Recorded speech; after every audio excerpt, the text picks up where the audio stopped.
예, 오늘 말씀은 사도행전 8장 14절에서 25절 말씀입니다. 한 절씩 읽으면서 묵상하도록 하겠습니다. 14절 읽습니다. 예루살렘에 있는 사도들이 사마리아도 하나님의 말씀을 받았다 함을 듣고 베드로와 요한을 보내매 스데반이 최초의 순교를 합니다. 돌에 맞아서 죽게 되는데요. 이것은 헬라 말을 하면서 흩어져 있던 헬라인들이 모여서 논쟁을 벌이다가 예수 믿는 사람과 믿지 않는 유대인들과 서로 논쟁을 벌이다가 예수 믿지 않는 유대인들은 사내들인 공회에 가서 고발함으로써 담당자가 와가지고 문초를 합니다. 지뢰를 할 때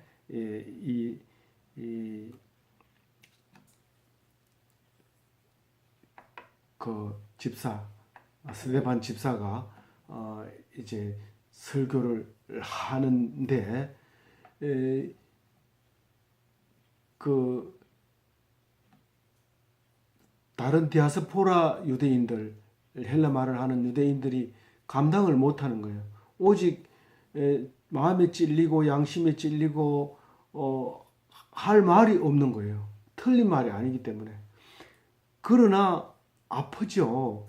그것을 굳게 믿고 있었는데 그게 드러나니까 아프죠. 그러니까 없애고 싶어가지고 이를 갈고 있는데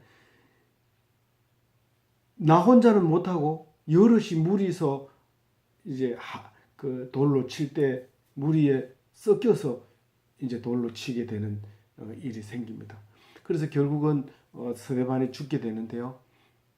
그 죽는 모습이 꼭 예수님의 십자가처럼 저들의 죄를 용서하여 주옵소서, 나의 영혼을 받아 주시옵소서, 그렇게 하면서 천국만 바라보고 오직 하늘 나라만 바라보고 오늘 저녁에 있을 낙원만 생각하면서 그렇게 천사 같은 얼굴, 편안한 얼굴로 돌에 맞아서 죽는 것을 이제 사도 바울이 봅니다.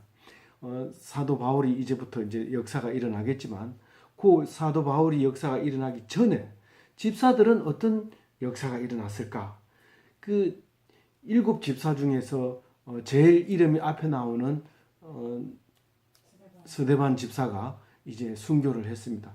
두 번째 나오는 빌립 집사가 이야기를 잠시 하고 그 다음에 바울이 사도라는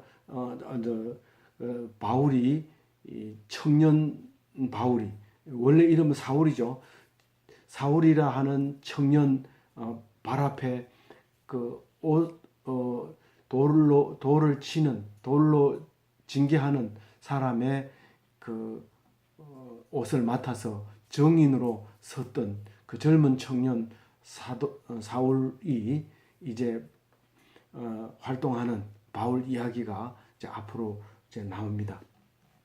그 사이에 이제 빌립이 예루살렘에는 7 집사는 이제 예루살렘에 못 있습니다. 어차피 그 사람들은 예루살렘에 남아 있던 사람이 아니라 전국에 전 세계에 흩어져 있던 그 디아스포라들이기 때문에 헬라 말을 할 줄 알았기 때문에 사도들은 그냥 남아 있었지만 집사들은 다 흩어져서 유대로 혹은 북이스라엘 사마리아로 이렇게 흩어져서 전도를 하게 됩니다. 그때 이제 빌립이 북쪽에 있는 사마리아로 가서 이제 전도를 하게 됩니다. 그래서 전도를 했더니 많은 사람들이 예수를 믿습니다. 그래서 세례를 줍니다. 물에 넣고 막 이렇게 해서 세례를 많이 받게 됩니다. 근데 얼마 지나니까 예루살렘에 있는 사도들이 그 소리를 듣습니다. 그래서 제일 이제 반장 부반장 베드로하고 요한, 젊은 요한과 늙은 베드로가 둘이서 이제 한 조가 돼서 이제 방문하러 갑니다. 사마리아로 가서 전도했는 데 가가지고 지금 말하면 초청 강사로 해가지고 하나님 말씀을 듣는 부흥 사경회 같은 겁니다. 그래서 거기서 이제 물세례밖에 못 받았던 그 성도들이 이제 성령 세례를 받는 것을 보게 됩니다. 15절에 읽어봅니다. 그들이 내려가서 그들을 위하여 성령 받기를 기도하니, 이 성령 사도가 성령을 이제 받도록 기도를 해줍니다. 물론 이제 17절에 보면 이제 안수를 합니다. 안수를 받으면 막 자빠지고, 우리나라에도 이제 그런 얘기를 많이 들었죠. 부흥회 때 막 병이 고쳐지고 손을 얹으니까 막 성령이 임해서 그냥 온 난리가 나죠. 뭐 그 교회가 막 밖에서 보면 이상한 소리를 내고 그러지만 안에서는 성령을 받아서 막 방언도 하고 막 그 하는 말씀을 들으면 그렇게 그런 일이 일어나죠. 이 성령은 어떻게 받습니까? 기도하면 받는 겁니다. 나는 왜 성령을 못 받을까? 기도하면 받는다고요. 그 누가복음에 예수님이 그렇게 너희가 아무리 악할지라도 아무리 악해도 자식에게 좋은 것을 줄 알거든 너희들이 구하면 아버지께서 안 주겠느냐 이 말이에요. 성령은 좋은 것이에요. 자식이 생선을 달라 하면 돌을 주겠느냐, 전갈을 주겠느냐. 그렇게 얘기하면서 하나님이 구하는 자에게 성령을 주신다. 너희들 구해라. 안 구하니까 안 주는 거다. 그렇게 얘기하는 겁니다. 예수님이 그렇게 말씀하셨을 때 이 사도들은 그들을 위해서 기도함으로써 성령 세례를 받게 되는 경험을 하게 됩니다. 그래서 물과 성령으로 거듭나지 않으면 하나님 나라를 볼 수 없다. 그렇게 말씀을 하시죠. 그래서 그 얘기를 이제 16절에 정리합니다. 16절 읽어봅니다. 이는 아직 한 사람에게도 성령 내리신 일이 없고 오직 주 예수 이름으로 세례만 받을 뿐이더라. 이거를 이제 성경마다 이제 표현 방법이 달라 그런데요. 물 세례만 받고 성령 세례를 못 받았더라. 이렇게 이제 정리를 하면 되겠죠. 우리가 예수 믿겠습니까? 네, 믿겠습니다. 하나님의 사랑을 확신합니다. 그렇게 해서 이제 물로 세례를 줍니다. 그렇지만 조금도 달라진 게 없고 마음이 뜨겁지 않습니다. 그런데 기도하면 뜨거워지고 세례 받은 사람으로서 그 성령 세례를 받을 수 있게 되는데, 물론 성령 세례를 먼저 받는 경우도 있어요. 물 세례보다. 그러나 이제 순서적으로 보면 자연스럽게 보면 물 세례를 먼저 받고 이제 성령 세례를 받는 것이 일반적인 겁니다. 왜냐하면 물론 아주 나중에 믿음을 가진 사람이 오래 믿은 사람보다가 먼저 이제 경험하고 더 능력을 발휘할 수도 있지만, 먼저 된 자가 나중 될 수도 있지만, 일반적으로는 우리가 말씀을 알고 이해를 하고 좀 더 그 기간이 지난 뒤에 그 성령의 뜨거움을 경험하게 되는 것이 일반적인 것이지요. 그래서 이제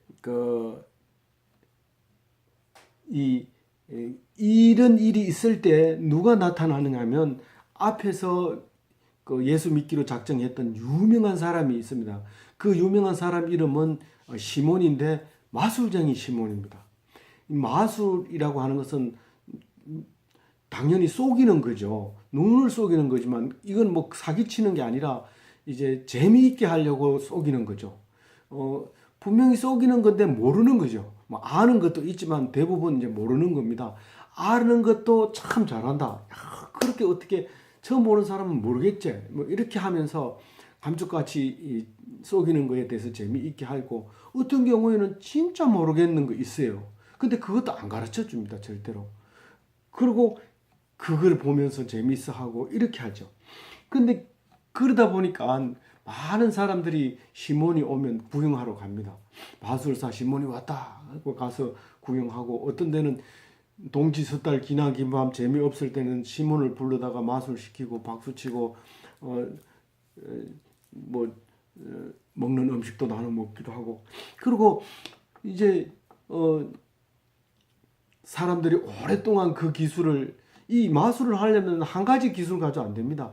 하고 또 하고 연습을 해서 또 연습을 피나는 노력을 해야지 그게 마술이 되고요. 사람을 속일 수 있는 거고 마치 이 안 그런 척하면서 이제 그렇게 되는 거고 이런 거죠. 그러니까 오랫동안 능력이 있다고 하는 마술사는 진짜 열심히 하는 노력파입니다. 그런데 그 사람이 오늘 등장을 합니다. 그 사람이 유별나게 다른 사람보다가 그 세례를 받고 난 뒤에 베드로와 요한을 열심히 따라다녔어요. 왜냐하면 모든 사람이 자기를 추종하고 자기를 보면 기뻐하고 했는데 베드로와 요한이 나와가지고 세례를 막 안수하고 막 성령이 일어나고 능력이 일어나는 거 보니까 세심하게 관찰합니다. 이게 어떻게 이런 일이 있을까? 나도 좀 베드로처럼 안수하고 싶은데 누가 내한테 와서 안수를 받으려고 하는 사람이 없는 거예요. 그러니까 그런 걸 유심히 보고 있는 그 시몬 이야기가 뒤에 나옵니다. 17절 읽어봅니다. 이에 두 사도가 그들에게 안수하며 성령을 받은지라. 이제 말씀으로도 성령 받습니다. 성령 설교 시간 중에 성령 받고 막 이렇게 소리도 지르고 막 그런 성령을 받을 수도 있지만 그게 이제 설교가 끝나고 내려와 가지고 한 사람 앞에 쭉 서라고 해놓고 거기서 막 손을 얹고 기도하면 막 병도 막 낫고 그런 일이 생기죠. 근데 그걸 본 거예요. 그러니까 그 시몬 그 마술장이 시몬은 야 저것만 하면 나도 할 수 있겠다 이렇게 생각을 한 거죠. 그래서 이제 18절에 이런 얘기를 합니다. 시몬이 사도들의 안수로 성령 받는 것을 보고 돈을 들여 19절 이르되 이 권능을 내게도 주어 누구든지 내가 안수하는 사람은 성령을 받게 하여 주소서 하니 이렇게 얘기합니다. 그러니까 베드로한테 나도 그 안수권을 좀 줘. 나도 사도 되게 해줘. 나 돈 있는데 돈 주면 안 될까? 이렇게 얘기한 거죠.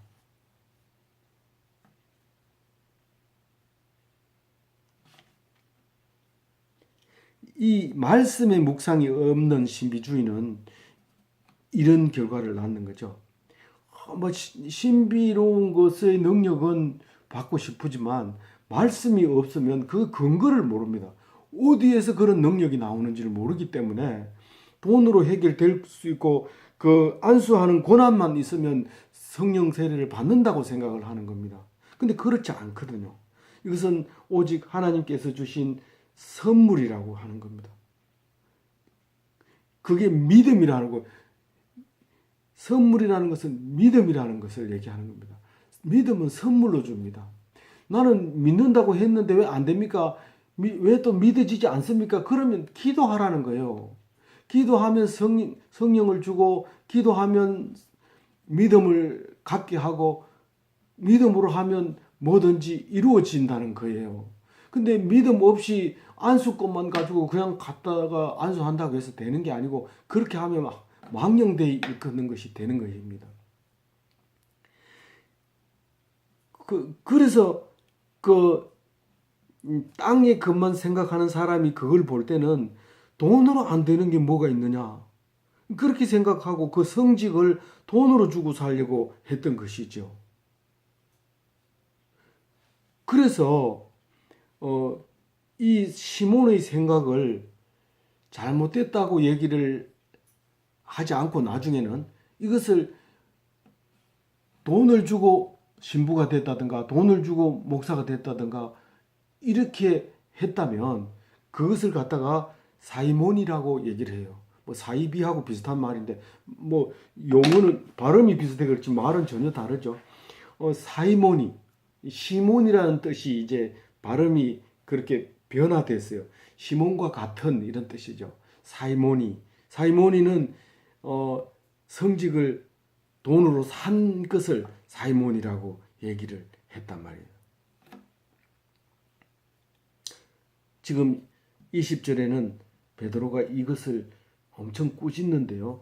21, 22, 23절까지 이 베드로가 연달아 그냥 막 책망을 이제 하는 이야기가 나옵니다. 그래도 한 절씩 읽겠습니다. 20절 읽어봅니다. 베드로가 이르되 내가 하나님의 선물을 돈 주고 살 줄로 생각하였으니 내 은과 함께 망할지어다. 네 돈과 네 재산과 함께 망할지어다. 우리 젊은 청년이 어찌해야 구원을 얻습니까? 그러니까 재산을 다 팔아라 이렇게 근심하고 돌아간다. 재물이 근심입니다. 재물이 없었으면 근심할 일도 없고 구원받는데 도움이 됐을 겁니다. 물론 돈 있는 사람이 재물을 버리고 하나님 앞에 매달렸다면 그건 더 큰 상을 받을 수 있는 것이지만 더 큰 기회를 가졌음에도 불구하고 불리하게 생각하고 그냥 가버리면 아버지는 난 나쁜 것만 물려줘서 뭐를 돈을 왜 걱정거리만 되게 만들어주죠. 그렇게 말할 수 있는데 그건 너무 어느 돈단이죠. 오히려 재물이 있을 때 그걸 버릴 수 있으면 재물 없는 사람이 버릴 게 없는 것보다 훨씬 낫죠. 그러니까 우리는 더 좋은 것을 못 놓고 있는 내가 문제인데 그걸 엉뚱한 말로 그걸 그렇게 만들어 버리는 거예요. 아버지가 재물을 많이 물려주면 내가 물려줬기 때문에 내가 노력을 못했다. 말이 틀린 말은 아니지만 그럼에도 불구하고 내가 할 수 있었다면 내게 큰 기회를 줬는데 그걸 놓쳐버린 거죠. 이러나 저러나 그것은 자기 책임이지 부모 책임 아닙니다. 근데도 인간은 못돼가지고 없으면 나를 안 물려줬다고 원망하고 있으면 그런 것 때문에 노력 안 했다고 원망하고 너무 못된 게 우리 인간입니다. 그걸 알아야 해요. 오늘 이 하나님의 선물을 돈 주고 살려고 했던 생각, 그 생각이 얼마나 잘못됐는지 오늘 그 스가랴서를 우리가 묵상해 보면 알 수 있어요. 이 스가랴서 11장 13절이 오늘 말씀인데 사실은 13절 한번 찾아보세요. 스가랴 11장 13절 한번 찾았으면 같이 읽어봅니다. 여호와께서 이르시되 그들이 나를 헤아린 바 그 삭을 토기장이에게 던지기라 하시기로 내가 곧 그 은 30개를 여호와의 전에서 토기장이에게 던지고 이런 말이 있습니다. 이 스가랴서 11장 13절 말씀을 설명을 하려면은 4절부터 14절까지 다 묵상을 해야 되거든요. 그래서 오늘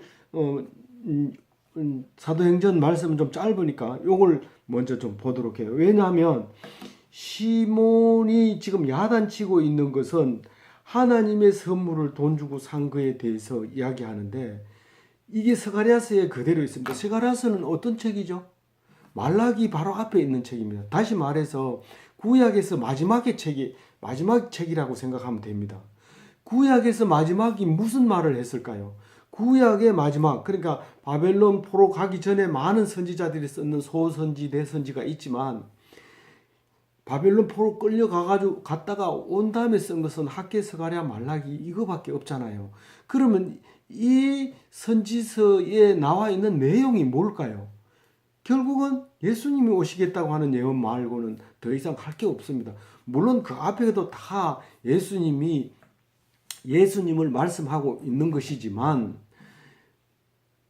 그 바벨론 포로로 망하기 전에 아수르가 망하기 전에 썼는 선지서들은 대부분 앞으로 망한다 그러니까 끝까지 남아라 그러면 하나님께서 새로 일으켜준다 뭐 그런 말씀이 들어 있었죠. 근데 갔다 와서 쓴 선지서의 말씀은 앞으로 예수님이 오신다, 구원주가 오신다, 구세주가 오신다, 한 사람이 있을 것이다 그 얘기죠. 근데 그 속에 스가랴의 말씀 속에 이제 그 11장 4절 말씀부터 읽으면 이건 읽을 수가 없고 제가 말씀을 드립니다. 이런 얘기를 합니다. 여호와께서 하나님이 스가랴를 보고 이렇게 잡혀 죽을 양떼를 먹이라 그렇게 얘기합니다. 이 잡혀 죽을 양떼라는 것은 우리 다 죽을 양떼입니다. 우리는 툭하면 어차피 죽을 건데 뭐 이렇게 얘기하는 사람이 있습니다. 하나님은 꺼져가는 불도 끄지 않고 꺾어진 갈대도 꺾지 않습니다. 그러니까 우리가 어차피 죽을 건데 뭐 죽으라 미리 죽으라 이렇게 말이 안 되잖아요. 근데 우리는 그렇게 해요. 어차피 별 볼 일 없으니까 이렇게 합니다. 그게 엄청 나보다는 얘기를 지금 오늘 하고 있는 거예요. 이 스가랴서에서. 그런데 이 어차피 죽을 이 사람들은 어떤 사람이냐면 우리가 양을 이제 비유해서 이제 말하고 있는 거예요. 양을 파는 사람이 양을 내가 기르다가 팔았잖아요. 팔았으면 사간 사람이 그 양을 죽여도 상관없다. 내가 돈을 받았으니까. 그런데 사가지고 간 사람은 내가 돈을 줬기 때문에 이 양을 죽여도 좋다. 이렇게 생각하는 거. 그러니까 그 양에 대한 애착이 있는 사람이 아무도 없어요. 그 양은 죽어도 뭐 어디가 잊어버려도 뭐 돈 줬으니까 상관없고 그런 거예요. 그런데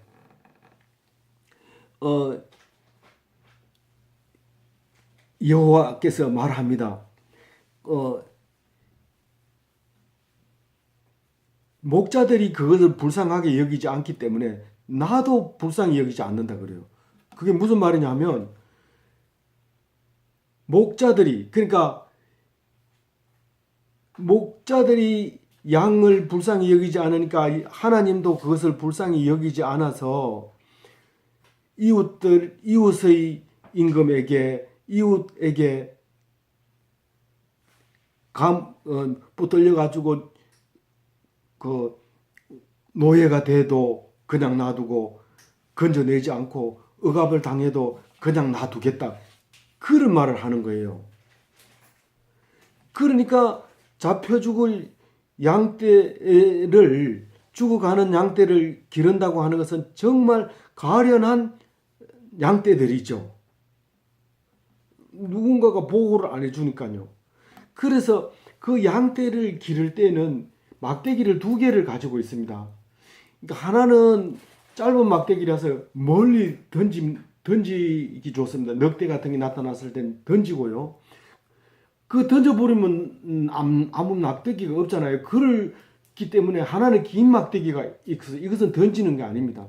그래서 던지는 막대기가 있고 하나가 이제 긴 막대기로 이제 풀숲을 헤친다든가 뭐 이렇게 땅에 짐승들을 뱀 같은 걸 치운다든가 혹은 또 가까이 있는 이렇게 끝이 이렇게 꼬부라져 가지고 양이 딴 길로 가면 목을 이렇게 잡아 당긴다든가 이런 데 쓰는 막대기가 있는데 이 막대기 둘 중에 하나는 은총이라는 막대기고 하나는 연합이라는 막대기가 그 둘을 가지고 양을 치고 있는데 그 은총이라는 그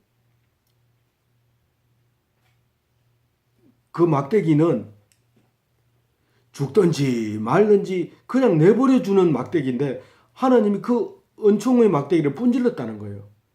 한 달 동안에 내가 새 목자를 제거하였으니 이렇게 말합니다. 그리고 그 내버려 뒀다는 거예요. 그게 아주 자세히 지금 스가랴서는 쓰고 있는데 그 은총이라는 막대기를 꺾어버렸으니까 언약을 하나님하고 내가 너를 지켜주겠다고 하는 언약을 폐해버린 거예요. 내가 너희 양떼를 지켜주겠다고 하는 그 언약을 폐해버린 거예요. 그래서 은총이라는 막대기가 부러졌어요. 그리고 그 막대기를 분질르는 바로 그때 은총을 딱 끊는 순간 뭐를 알아보냐면 양떼들이요. 은총을 끊는 순간 뭐를 알아볼까요? 아, 이게 하나님이구나. 그 은총의 막대기를 끊기 전에는 하나님인지 몰랐어요. 은총을 딱 끊는 순간 고통의 나락에 떨어졌는데 이게 하나님이구나 하는 것을 알게 되는 거예요. 당일 곧 폐함에 내 말을 지키던 가련한 양들은 이것이 여호와의 말씀이었던 줄 안지라. 이 은총을 딱 끊는 순간 알아버린 거예요. 그래서 어떤 일을 얘기하느냐면 오늘 읽은 13절 얘기를 이제 하게 되는 겁니다. 그것을 알게 되니까 스가랴가 그 백성들에게 이렇게 얘기합니다.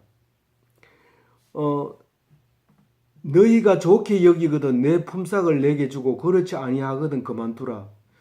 이 말은 뭐냐 말이냐면 내가 너희들에게 하나님 말씀을 전해줬는데 그 전해준 품값을 돈으로 쳐주든지 아니면은 말씀을 더 이상 들을 생각하지 말아라. 이렇게 얘기를 한 거예요. 그러니까 뭐 12절에 어떻게 했어요? 그 사람들이.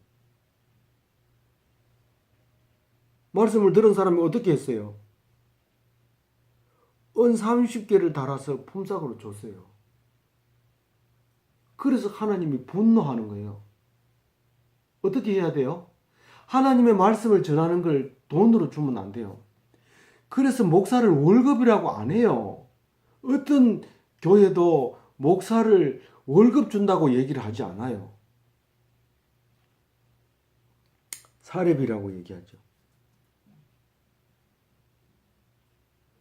품삯으로 삼으면 어떻게 돼요?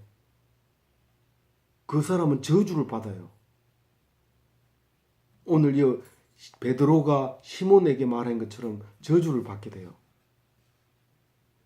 거기 은 30을 딱 갖다 주니까 13절 읽었는데 다시 한번 또 읽겠습니다. 그게 잘 읽어보세요. 13절 시작. 여호와께서 내게 이르시되 그들이 나를 헤아린 바 그 삭을 토기장이에게 던지라 하시기로 내가 곧 은 30개를 여호와의 전에서 토기장이에게 던지고.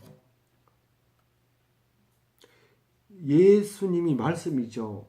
예수님은 말씀 빼면 아무것도 없습니다. 근데 예수님은 말씀만 남아서 지금까지 역사하시고 살아계십니다. 그 말씀으로 오신 예수님을 은 30에 판 사람이 있어요. 그 사람이 그 돈이 자기한테 들어가지 않았어요. 그게 예수가 죽으니까 잘못했다고 생각하고 그 돈을 성전에다 넣게 되니까 제사장들이 그걸 주워다가 토기장이에 밭을 사가지고 그 외국인들의 묘지를 삼았는데 그 밭이 알고 봤더니 가룟 유다가 목을 매서 죽었던, 그래서 목을 매가지고 죽은 게 아니라 목이 매가지고 목이 막혀서 숨이 끊어진 게 아니라 줄이 끊어져서 땅에 떨어져서 배가 터져서 창자가 나와서 피밭이 됐어요. 그런 일이 이루어졌어요. 이 스가랴스를 쓰고 400년 뒤에 예수님이 오셔서 그런 일이 생겨버린 거예요. 하나님은 무엇 때문에 진노하셨어요?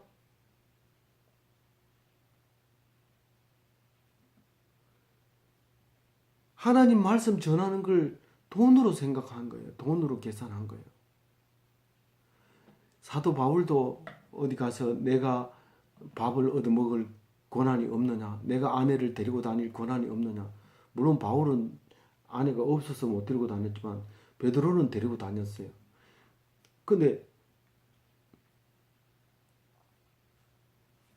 공짜로 먹을 수 있는, 충분히 이 말씀을 전했기 때문에 먹을 수 있지만, 그러나 자비량 선교를 한 거예요. 텐트 메이커, 텐트를 지었고 그리고 그걸로 생활을 했던 거죠.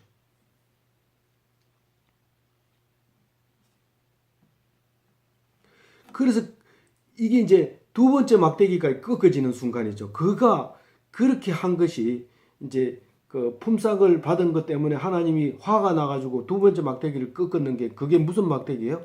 연합이라는 막대기예요. 연합이라는 막대기를 꺾으면, 여기 성경에는 유다와 이스라엘의 형제의 의리를 끊었다고 얘기했지만 사실은 사도와 집사, 그러니까 그 사도들과 그 안수받은 사람들, 그리고 목사와 성도 사이에 그 의리가 끊어진 거예요. 돈으로 계산하게 됩니다.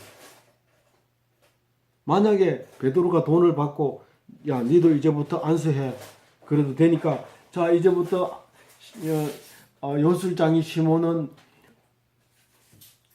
안수를 할 겁니다. 그래서 안수 받으면 다 성령 받습니다. 이렇게 선포를 했다면 그건 연합이 안 되고 각자 돈 받고 더 이상 베드로는 사마리아에 나타날 수 없습니다. 돈 받았기 때문에. 그걸 끝난 거예요. 연합이 없어지는 거예요. 연합이라고 하는 것은 돈을 주고 받는 게 연합이 아니고 자기 할 일을 자기가 했을 때 그게 연합인 거예요. 그리고 할 일을 돈으로 계산하지 않는 것입니다. 그게 연합이죠. 스가랴서는 그 얘기를 하고 있는 겁니다. 그래서 베드로가 이제 시몬 그 마술장이 보고 이제 책망을 합니다. 21절 같이 읽어봅니다. 하나님 앞에서 내 마음이 바르지 못하니 이 도에는 네가 관계도 없고 분깃될 것도 없느니라. 이 도는 뭡니까? 성령의 도, 예수 그리스도의 도, 하나님 아버지의 도. 그 도라는 거예요. 도 닦으러 간다. 어떻게 도 닦는데?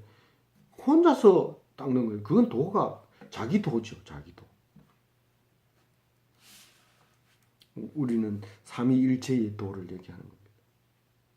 이건 니는 지금 전혀 도하고는 관계없고 돈하고 관계 있으니까 닌 돈하고 같이 망해라. 그렇게 얘기합니다. 22절 읽어봅니다. 그러므로 너의 이 악함을 회개하고 주께 기도하라. 혹 마음에 품은 것을 사하여 주시리라. 악함을 회개하라. 죄를 회개하라. 이 악하고 죄하고는 완전히 다른 말입니다. 그렇지만 의미는 같은 말이에요.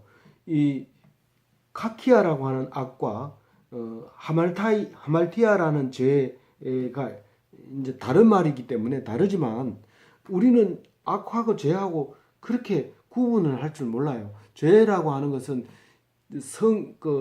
율법에 문서상에 나와 있는 그에 어긋나면 그 죄고 악하더라도 거기에 안 나와 있으면 그건 죄가 안 되는 것을 주로 얘기하고 있는 건데 이 죄라고 하는 것은 빗나간 화살을 얘기하는 겁니다. 관역을 못 맞춘 거. 정확하게 얘기하면 성령은 선물로 받았고 그것을 무조건 믿음으로 얻을 수 있다는 것을 알아야 되는데 돈으로 얻는 줄 알고 헌금을 많이 해가지고 장로 되려고 하는 것도 사이몬이에요. 사이몬이. 돈을 많이 주면 복권 어떤 사람은 복권 당첨되면 그 돈을 교회에 내고 장로 딴다 이랬는데 그 사람 눈에 볼 때는 열심히 교회 가가지고 열심히 관찰해 보니까 어떤 사람이 장로 되냐 하는 거 가만히 보니까 돈을 많이 내는 사람이 장로 되는 것 같아요. 그래가지고 돈을 내면 장로 주는 줄 알고 공공연하게 내가 이 복권 당첨되면 교회에다 내고 내가 장로 딴다 이렇게 그렇게 얘기하는 사람이 있다고요. 그 상이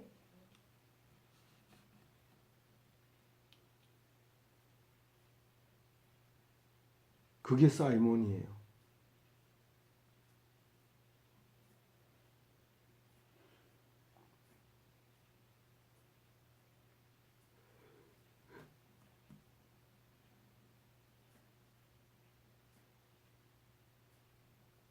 그래서 뭐라고 해요? 22절에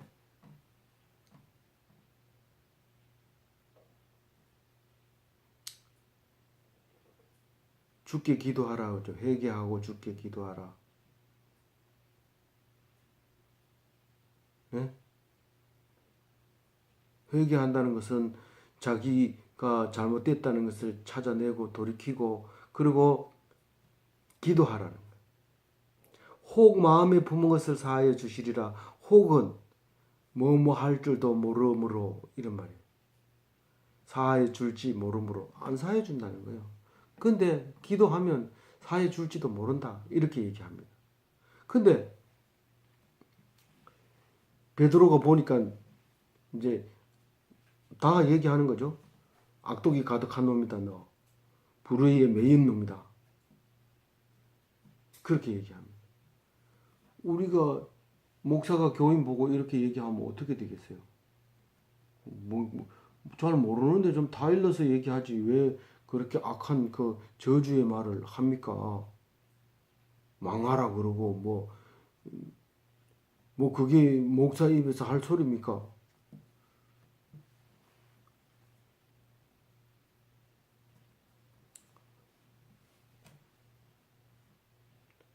그런데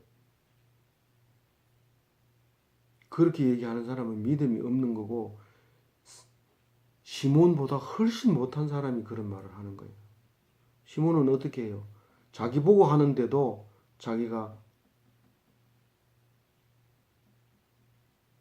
이렇게 대답합니다. 24절 읽어봅니다. 시몬이 대답하여 이르되 나를 위하여 주께 기도하여 말한 것이 하나도 내게 임하지 않게 하소서 하니라.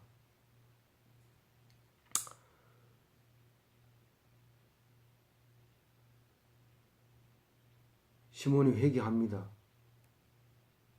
그래서 하나님께 기도하여 마음을 용서받습니다. 이건 오히려 본받아야 하죠. 어지간하면 이 정도 욕먹으면 믿음을 저버리고 갈 텐데 이 사람은 그래도 믿음이 있어서 회개함으로써